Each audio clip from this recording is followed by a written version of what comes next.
All right, good evening, everyone. Are you guys excited for another night of Bible school? Okay, good. Let's start out tonight by singing number 50 in the Zion's Praises. I sing the mighty power of God, number 50.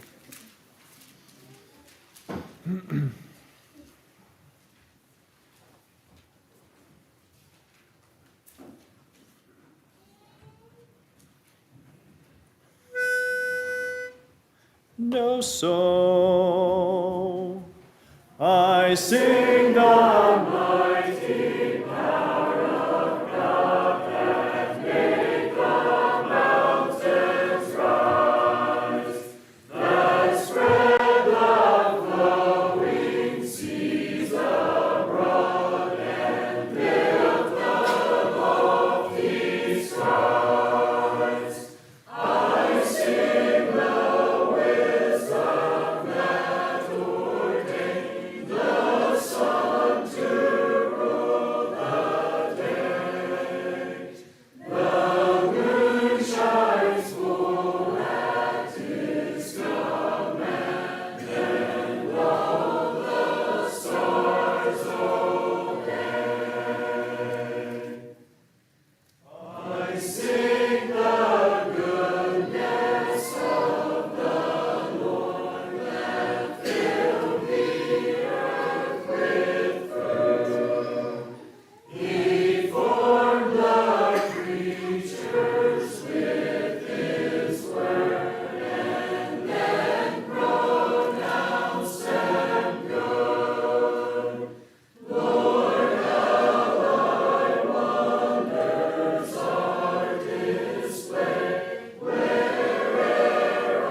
All right, you ready for another night of summer Bible school? Can you all remember we have a camping theme? What did we have for our first night? Fire and matches, yes. What was the second night? Anybody remember? You got it. What's something else that we would need if we went camping? You're right. We would need a tent. I'm looking for something else, though. You're right, we'd need that too. What if it was dark outside? Is there something that you'd want, maybe? Yeah. Is there a certain kind of light that you might want? You got it. All right, well, tonight we're going to talk about a flashlight. I have a big flashlight, and I have a little flashlight somewhere here. Which flashlight do you think's brightest? The little one. Why do you think that? Well, can you cut the lights? There we go.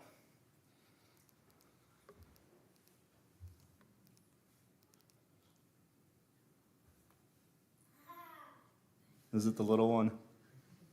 Yeah, it is. Yes. I think I can make this one brighter, but the batteries are about dead on it. So anyway, what I want to talk about tonight is sometimes it doesn't matter what size you are, God doesn't care. All that matters to God is that you shine bright for Him, no matter who you are and what you are, where you came from. It's big or small, He doesn't care, as long as you're serving Him and want to let your light shine. A couple verses, or a verse out of Matthew that I want to read.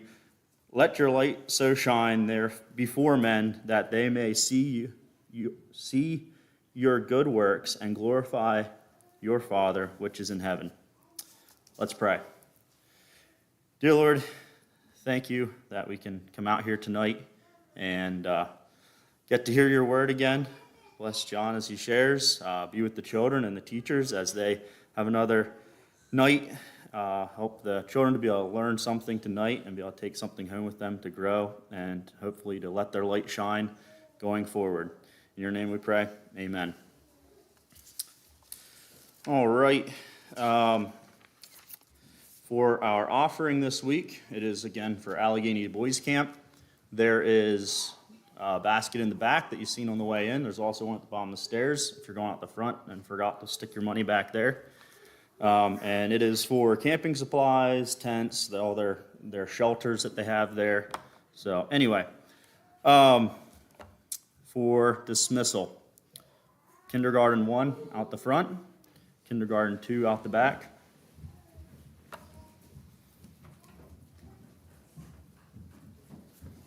Grade 1 out the back. Grade 2 out the front.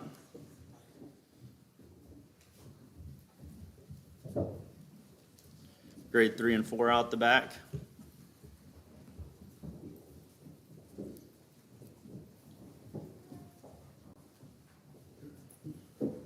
And 5 and 6 out the back.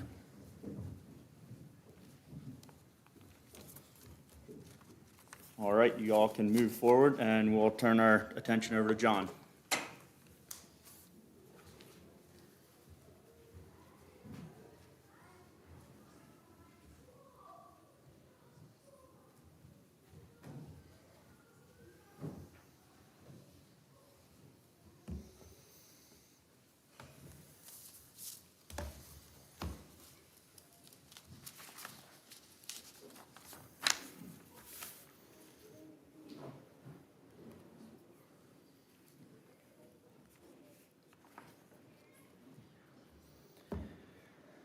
Well, a good evening again.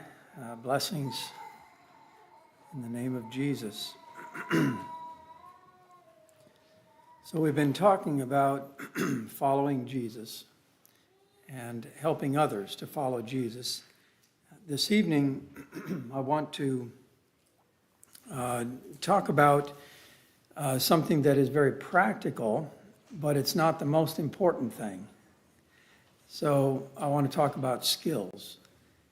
Skills that help us, especially in helping others to follow Jesus.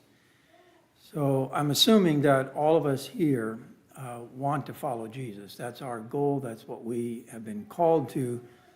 I think we, in our culture, the shift has been very much toward an individualistic way of thinking even about our faith, that it's kind of between me and God, and we easily can be together on a regular basis and actually not know each other very well. And when we don't know each other, we don't know how to serve each other and how to help each other to follow Jesus. So this evening I want to look at some skills, but again, just emphasizing here that there are actually a lot of courses that you can take on skills. Okay, you can go to college and take courses on skills. You can go online. You can get them free courses, skills for communication, skills that help you to better articulate, skills that help you to listen, learn how to listen, the kinds of questions to ask, and so on like that. Those are all skills that are necessary and good. And that's what I want to talk about tonight. But without the presence of Jesus, those skills aren't going to be very helpful. And so just want to emphasize that.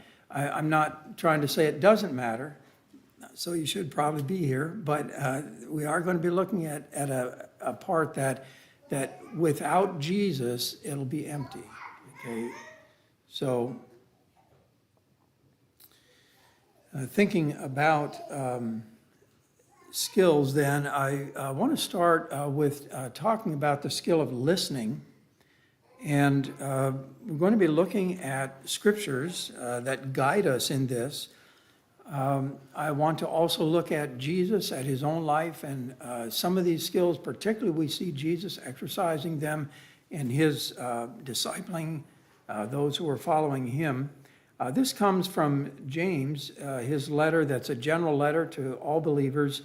And James 1, verses 19 and 20, he says, "So then, my beloved brethren, let every man be swift to hear, slow to speak, slow to wrath. For the wrath of man does not produce the righteousness of God." So here he's calling us to be quick to hear. And I could wonder, like, why does he emphasize this? And I wonder if he isn't pushing back against some of our tendencies. Human tendency is not to listen well. We all tend to have a fairly important or a fairly high evaluation of our understanding, and typically we have a fairly clear understanding of other people's problems too. I was thinking here years back, I was kind of observing human beings, and I was thinking, we could solve most problems today if we could just trade problems, because we usually have the answers for other people, right? So if we could just trade, we'd be fine, we'd be good. But our tendency is to have maybe too high evaluation of our perspective, our words, our understanding, and in that we don't always listen very well. We also have a tendency to speak before listening. So that's the order, and he emphasizes here not just the importance of listening, but he says quick to listen. Listen first, listen to understand, and then there's another thing that he seems to be pushing on here. He's talking about anger, and the tendency, human tendency to get angry when people don't listen well. Have you ever found yourself struggling because of somebody taking something that you've said and it isn't what you intended at all, and they go with it, and it feels almost like a violation of who we are. They've violated something. So he just says swift to hear, slow to speak, and then slow to wrath. When we get angry, we typically don't do the things that are right. I have a book, I came across a book some years ago called Quick to Listen. It's based on this text. Christian author David Fisher Robert Fisher was his name. And Robert started with his own personal story. He said that as a young man, a college student, he was interested in communication, and he took a class on communication. And because he felt like he couldn't really communicate very well. And the teacher said, you really don't have to be able to talk well to be a good communicator. He said, you have to listen well. And so he went on to explain it and emphasize it and so on. And Robert was really intrigued by this because he didn't feel like he could talk very well. And so, it'd be really neat to be a good communicator even if you can't talk very well. So one weekend, he wanted to visit his girlfriend, and he had sold his vehicle because he was in college and saving on expenses and so on. So he decided to hitchhike to his girlfriend, and I can't remember exactly, but it was like 150 or 175 miles away, and it was out kind of across a mountain. And so he got up early on a Saturday morning and went out. There wasn't really much traffic, but put his thumb out, and here a vehicle came along. It was a pickup. Man in this pickup stopped, and Robert got in, and man said, "Where are you going?" And he told him wanted to go visit his girlfriend, and said, "It's quite a ways." And the man said, well, there's not much traffic out this morning. And so, yeah, Robert said. And so Robert decided he's going to really try this, okay?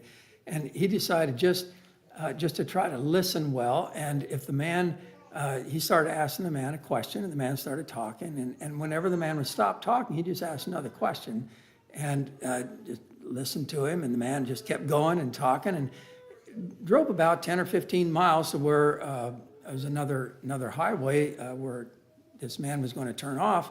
And he said, no, wait, where are you going? And Robert said again, well, I'm going to visit my girlfriend.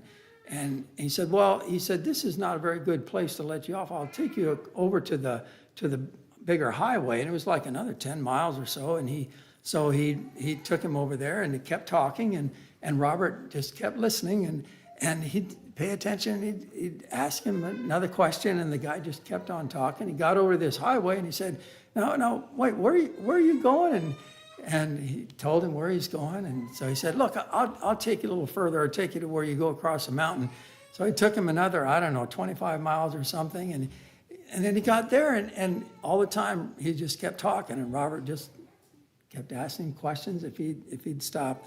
Anyway, he got over there, and he said, where are you going now? And he said, well, I'm going over. And he told him where he's going. He said, you know what? This is a Saturday. I don't really have much going. I'll just take you there.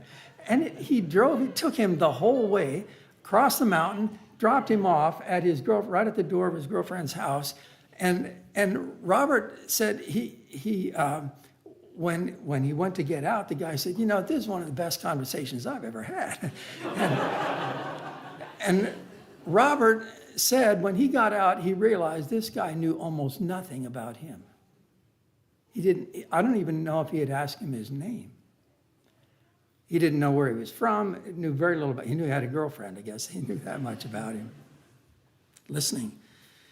I think one of the things that I think about with listening is just reflecting how deeply we want to be understood. It's a human yearning to be understood. And it seems like there are certain things that really push us. So it seems like, especially when we are in distress, we want to be understood. We want somebody just to know. Sometimes we know that we can't really change the distress. It's something that we have to live with. And yet to be understood is a significant part of that. So in James here, you'll note that at the beginning of the chapter, he talks about trials. We looked at that verse last evening, where count it all joy, you fall into different kinds of trials. Later in the chapter then, about verse 12, 13, 14 in there, he says that let no man say when he is tempted, I am tempted of God. God can't be tempted. He does. But so he's talking about this testing and tempting. And the Greek word there, if I understand it, is actually could be translated as a temptation or as a test, either one. It's just this way in which we are tested. But when we are tested, we have this yearning to be understood, the distresses of life. When we experience distance, you find sometimes in a relationship where there gets to be tension and we get distance, we have this yearning to be understood. It's uncomfortable when the relationship moves in that direction. And so this is a human yearning. Dietrich Bonhoeffer, in his book Life Together, says this in relation, he calls it a ministry of listening. He says the first service that one owes to others in the fellowship consists in listening to them. Just as love to God begins with listening to his word, so the beginning of love for the brethren is learning to listen to them. It is God's love for us that he not only gives us his word, but also lends us his ear. So it is his work that we do for our brother when we learn to listen to him. Christians, especially ministers, so often think they must always contribute something when they are in the company of others, and that this is the one service they have to render. They forget that listening can be a greater service than speaking. Now, I don't know how to explain a particular concept here, but we understand other people, it seems to me, on different levels. We understand people sometimes by the kind of the surface level, that we understand what they did and so on, but there's a deeper level where we want to be understood. Like not just analyzed, but understood. I was sitting with a couple years ago. I didn't really know this couple. They called and wondered if they could talk. They were struggling in their marriage. And so they came and we sat down, and I after a few comments, I just said, okay, you wanted to talk. What would you like to talk about? And they kind of looked at each other, and she finally said, shall I start? And he said, sure. And so she said, well, she said, I have a problem with anger. And she went on to describe her anger, and I thought she was pretty frank. She talked about how she struggled with anger and so on in their marriage and relationship and so on. And when she was done, she looked at him. She said, like, did I say it right? And he said, no. And so he began to describe her anger, and he was more articulate and described her anger very, very clearly and so on. And I didn't know quite what to do, but I sometimes I'm a little ornery. And so I said to him, I said, do you understand your wife? He said, I understand her perfectly. And so then I turned to her and I said, do you feel understood? And she looked at him a little bit and said, no. So he could describe her behaviors, but she was yearning for something deeper. She was not understood. There's a poem, you may be familiar with this, and it's an old poem, goes back into the middle of the 19th century. Dinah Craig says, oh, the comfort, the inexpressible comfort of feeling safe with a person, having neither to weigh thoughts nor measure words, but pouring them all right out just as they are, chaff and grain together, certain that a faithful hand will take and sift them, keep what is worth keeping, and then with the breath of kindness blow the rest away.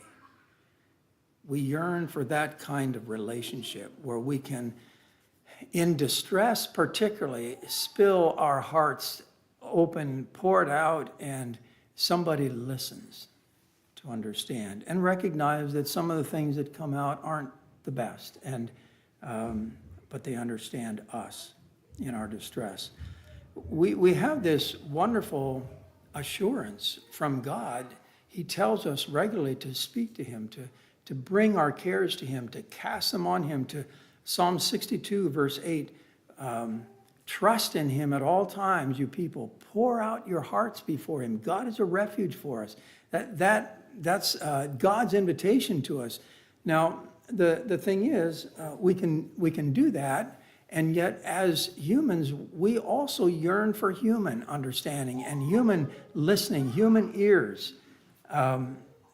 We yearn for that. So I'd like to think with you about just a number of pointers for listening, for us to listen well. First one is just pay attention. And we are easily distracted, okay? But paying attention is significant. Now, our listening can be, many of you here are husbands and wives, and I just urge you that this is one of the places that we can exercise listening, actually helping our partners to follow Jesus by listening well. And some of us have to learn this because we don't pay attention very well. I have a gift of being absent-minded, or, well, that's probably stating it wrongly, but my wife could state it better, okay? But I have the gift of, I think it's focused. Like, when I'm reading, I am focused. I'm just into it, and there's nothing else really bothering me. And I remember particularly, this was a part of my growing up in our marriage, that I had to learn that when my wife spoke, I had to come out of that deep focus and learn to listen. And I found that I could come part way out and still kind of keep the thought of what I was reading and listen to her. But then there'd always be this time when she'd ask a question and I couldn't remember what she had said before. So I'd say, what? And she'd look and she'd see, I'm reading my book or my newspaper or whatever. And she said, oh, if your newspaper is more important than I am, just go ahead and read that. And that didn't sound logical to me at all. That wasn't the point. But I came to realize something in that. And what I realized is that inattention signals insignificance. That's really what it communicates. You're not important. And so the opposite is that attention is important. So I've had to learn, when my wife talks to me, that I actually physically set it out of my sight. Okay, put it over here so that I can actually pay attention and listen. But this is important. You probably found this sometimes when there are groups, you're visiting with somebody and there are other people around, and suddenly the person that you're talking to answers a question in the group over here. And that's really kind of neat, isn't it? Anyway, attention communicates you're important, and so it's a part of healthy listening where we put distractions aside. I just want to say here that wherever there is difference or wherever there is distress, we especially need to pay attention. Okay, listen, and then listen to understand. People are always saying more than words. Words are only symbols of thoughts and feelings that are in our hearts. And so understanding, and sometimes people initially, especially in distress, it's hard to put these things, actually put them into words. It's hard to put some feelings into words. It's hard to put some experiences into words. We can say it, but it still doesn't capture all that was there in that experience. So listening to understand, it means paying attention. It means sometimes it means restating then. So I found this a helpful pointer when I'm listening, especially to somebody in distress. If I say, so let me try to tell you what I'm hearing, and I put it in my own words, and if they can say, yes, that's what I was trying to say, that then they feel understood. But if they say, well, it's not quite what I was thinking, then I know I need to listen more. I haven't yet captured, understood. So that's just one of the ways of assuring a person that we have listened. Turn your conclusions into questions. I find that when we are listening to somebody in distress, they often are struggling with attitudes or thoughts that are not really godly. When we're in distress, we sometimes we're irritated, or we feel hurt. We sometimes so sometimes our attitudes are not very good, and our tendency when we're listening to somebody is to think, whoa, you shouldn't be thinking like that. That's not a very good way to feel about that person. Or and yet if we make a statement about them, it's almost like we've made an evaluation of them. Whereas if we ask it as a question, it's helpful. I'll explain that a little bit more later here, but turning your conclusion. So if you think this person is angry, now be careful of saying you're angry. Okay, it might be better to ask, are you angry about this? Okay, turn those things into questions and always be respectful. So as we listen to each other, as we hear things, respect. Even where a person is distraught, where a person has, what we say, lost it, they're just kind of saying things that are just spilling out that seem confused and maybe not very mature, still being respectful of that person, recognizing that they have become overcome in a situation and helping them to talk about it. So one of the goals that we have as a listener is to enable a person to accurately say what is on their heart. Okay, so that's the intention of it. Now, I'm going to do something here tonight, I think, that I hope will be okay. Let's practice this, okay?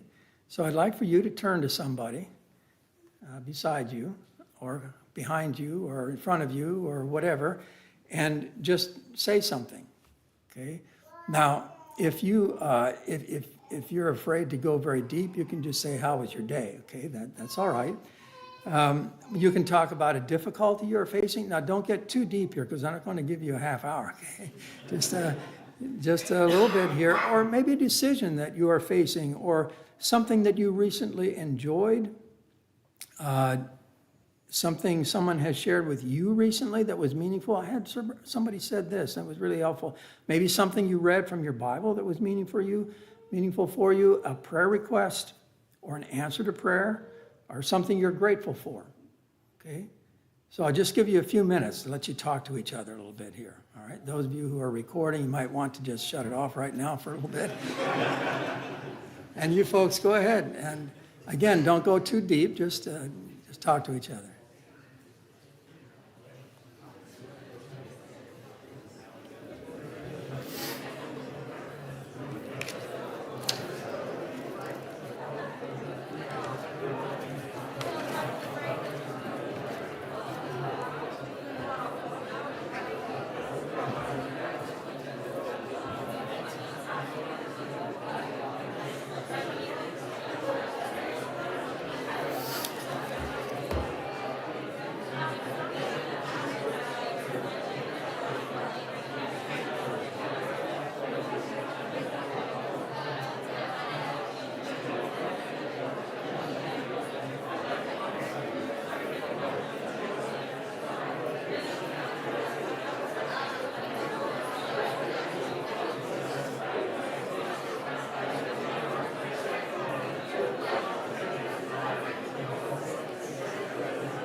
Okay, can we pull this to a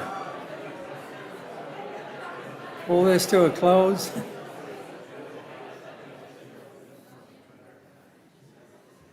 Sounded interesting. Actually, I wasn't able to hear what you were saying. Now, you'll note that on the screen here, then it says pray together. It's always helpful when we share with each other, particularly when we talk about things that are significant to us, that we pause and pray for each other. I want to spend a session actually in talking about prayer, so we'll not talk about that more now, but I just urge you to, as you think about walking with each other and helping each other follow Jesus, we should always follow up our interactions then with prayer, with praying for each other at the time. Sometimes it's not appropriate then, or we can pray for each other then privately as well. So listening, it's a skill. And I want to say this, sometimes I think we are afraid. Sometimes we're afraid to open our hearts to other people. We're afraid what they will think of us. The truth is, folks, I don't think I have found it at all. When we sincerely share with each other, even our worst problems, it doesn't typically lower respect. It actually increases respect. In the Christian community, you can measure the depth of fellowship in any group by its level of honesty with each other.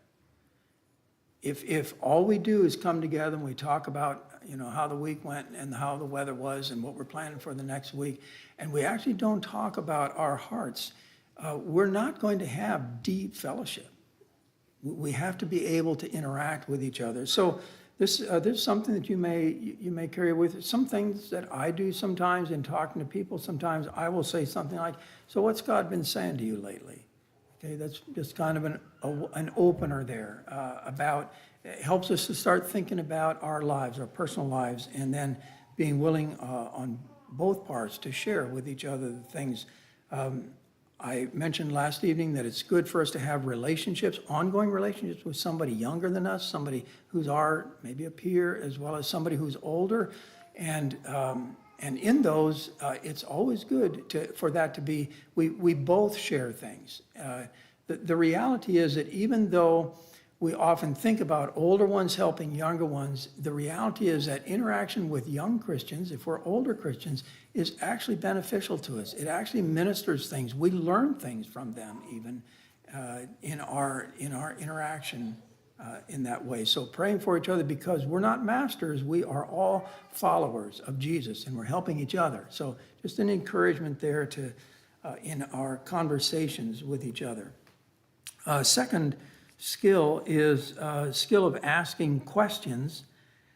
And I want to draw here from Jesus' example. Jesus used questions regularly in his teaching. You'll find that actually somebody counted them, and I think I've heard a couple of different, a little bit different numbers, but 307 is the one that I've heard most. That in the Gospels we have record of Jesus asking 307 questions. Well, we don't have record of all that he did, but I just want to show you one of the things that I did in just trying to understand Jesus' method and how he did this. I went through the Gospels. I particularly went through Matthew, looking at every time Jesus asked a question and tried to look at, like, what was he doing here in the process? And I found he actually is doing different things. Sometimes he uses a question to soften correction. So remember the time when they were in the boat and the waves, they were about being swamped, and then Jesus said, "Why are you so fearful, you of little faith?" You hear the question? He could have said, "You are fearful." He could have rebuked them, but he asked it as a question, and I think it softens the correction. He used questions to respond to criticism. They often criticized him about the Sabbath, and his response actually was a number of times with questions. Have you not read what David did when he was hungry? He and those who were with him, he asked it as a question. Have you not read in the law that on the Sabbath the priests in the temple profane the Sabbath and are blameless? He follows this up, actually a number of questions. It's a way of interacting. And then sometimes he asks the questions because he wants a response from them. Remember when he took his disciples to Caesarea Philippi and he said, "Who do people say that I am?" He wanted them to respond, and they did. But what is he getting at? Okay, they say various things, and they finally said, "But who do you say that I am?" He's asking a question to actually elicit something from them, to get them to actually respond. He wants to hear them actually say those things. Sometimes he asks a question to make a point. We call it a rhetorical question, or a question that we ponder. What profit is it to a man if he gains the whole world and loses his own soul? Or what will a man give in exchange for his soul? So he's making a significant point there. We ponder that. We think about that. Sometimes he asks a question just to check. He asked them at one point, "Have you understood all these things?" He's pausing. Have you understand what I'm saying? And sometimes he uses questions to help people search their hearts, help them to see their error. There was a time when he was being criticized for interacting with less than desirable people, sinners and so on. And then he actually he told three parables, but no, I'm trying to think here. This is a different time. He said, "What man is there among you who has one sheep, and if it falls into a pit on the Sabbath, will not lay hold of it and lift it out?" You hear him, he's actually showing, and they actually become convicted then, because they know they would take care of an animal in distress, but he's taking care of a person in distress, and they're criticizing him that was healing on the Sabbath. So that was in Matthew's account. The earlier one that I was referring to is in Luke there, was being criticized for interacting with sinners. So questions are so helpful in discipling others. I'd like to think about the value. Questions enable understanding. So sometimes when we are discipling somebody, they're talking maybe about just about something that's happening in their life, and we really think that they ought to apologize. Okay, they're talking about this event, and we think they ought to apologize. Well, we can say that, or they might be struggling with a question in their life, and we might think, oh, I can tell them I think what they ought to do here. I could even quote a Bible verse or whatever, but asking them a question engages their thinking. Okay, it helps them to think. Oh, so if we say, so what do you think you ought to do? They've had an argument, a young man have an argument with his dad. So what do you think you ought to do? Well, what you get there is that person actually is being engaged and has to think about responding there. So it enables understanding. It also respects the dignity of the other person. So a tendency when we are thinking about helping others to follow Jesus is to assume that we're better than they are. And the truth is that as we get more mature, we'll have more insight, more wisdom. That still doesn't mean that we don't recognize that that person also has thoughts, and that person also has a conscience. And so as we ask questions, we're actually respecting their dignity. And it's not asserting ourselves as though we have the answers for their problems. I remember a person saying years ago, he said, we all admire the wisdom of people who come to us for advice.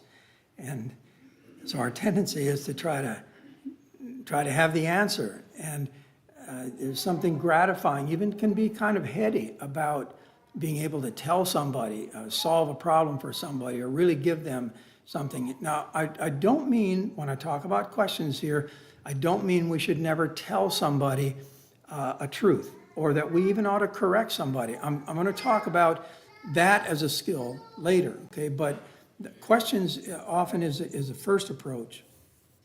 Question engage the other person's mind and heart.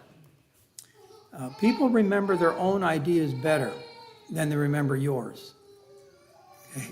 So, in other words, if you ask them, so what do you think is the answer there? And they say, well, boy, I don't know. I suppose it wouldn't be good for me to do that. Well, if I had told them you shouldn't do that, they're actually going to remember it better if they've thought it through and said, and furthermore, they're actually going to act on their own ideas, typically, better than being told. There's something about it. So it's, again, just the value of questions. And you see Jesus doing this repeatedly in his ministry. He'll ask a question, and it actually calls for something from the person. And then, so Jesus could have said to Peter, I am the Christ, the Son of the living God, right? Who do you say that I am? And Peter said, you are the Christ, the Son of the living God. And Jesus said, flesh and blood has not revealed that unto you. You hear, he allowed the Spirit of God to be working through that question. And Peter is a significant response there because Jesus had called for it through a question. People are more responsive to their own conscience. Again, there's a place for us telling somebody that what they did is wrong, but it's much better. So I often, in interacting with people when they're deeply distressed or struggling, and maybe it's been a pattern for a time and they've developed some really bad habits. Sometimes some kinds of thinking are really hard to identify for us to see ourselves like, especially if we become bitter. Okay, if we become bitter about life, circumstances, people, we typically develop a complaining and blaming kind of spirit. We're constantly focused on the other person's wrong, and we become bitter in that. And it's hard for us to see that because our focus is on the other person, how wrong that is, and we can't see this. And sometimes I've asked Peter when they really are focusing on, so I ask them, so are you bitter? And sometimes they pause and, well, I I don't really think I'm bitter. It's just that he is just, and you hear how they shift away from the question and kind of come back again to the person. But other times they will say, yeah, I probably am. I probably picked up some bitterness. And in doing that, again, that their own conscience actually saying that is going to be way more effective in helping them to recognize these issues. Questions also can shift disagreement to mutual exploration. So sometimes we are interacting with brothers and sisters and we disagree. And one of the sides that I've not talked about here so much is disagreement.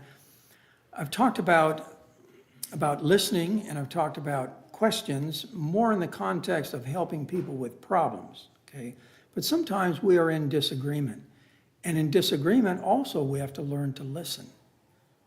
It's really only, I think, I remember reading a man who said, it's only when we're reasonably sure that we're right that we can afford to listen to somebody who disagrees with us, okay? But when we're not very secure, we quickly kind of knock down what the other person is saying instead of listening. So there again, in disagreement, if we can come to say, okay, so I'm trying to understand what your position is, what you're saying, and we can actually put it in our words, and they say, yeah, that's what I think. But we are sometimes afraid to do that for fear it's kind of, we're losing the argument if we actually let the person know that we understand what they're saying.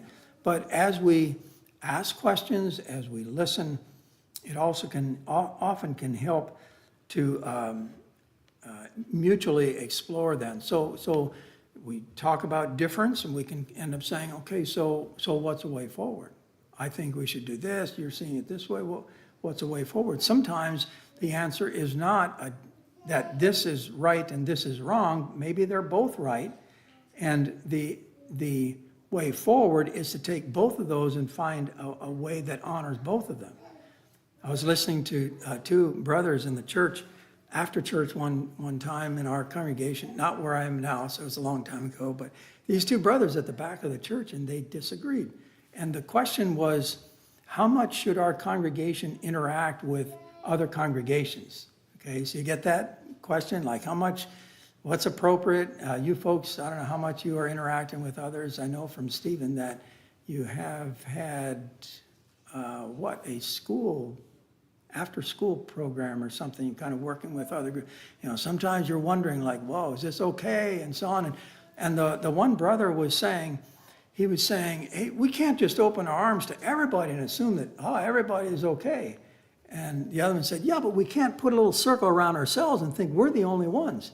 And they kept more and more eloquently stating their position without actually listening to the other one, not giving ground. Well, the reality is that both of those things are true, right? And yet if we don't listen, if we don't hear, but if we actually listen, then we can actually mutually explore, okay, so we shouldn't open our arms to everybody. We shouldn't be too narrow and think we're the only ones. So what's our way forward here? How do we find a way forward that can honor those?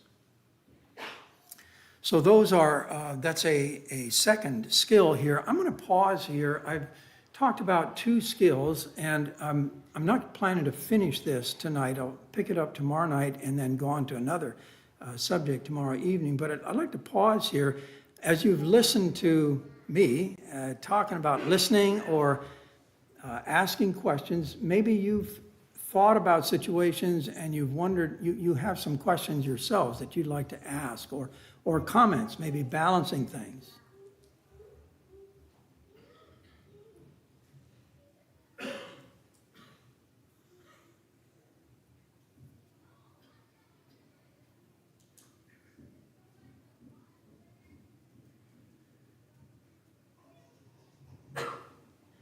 You are allowed to ask questions.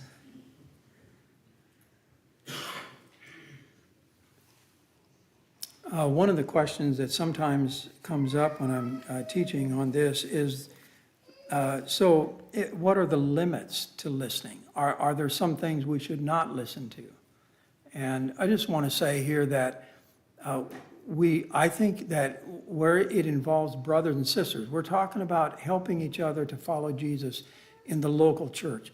when it involves brothers and sisters, we should make every effort to listen until we understand as well as we can.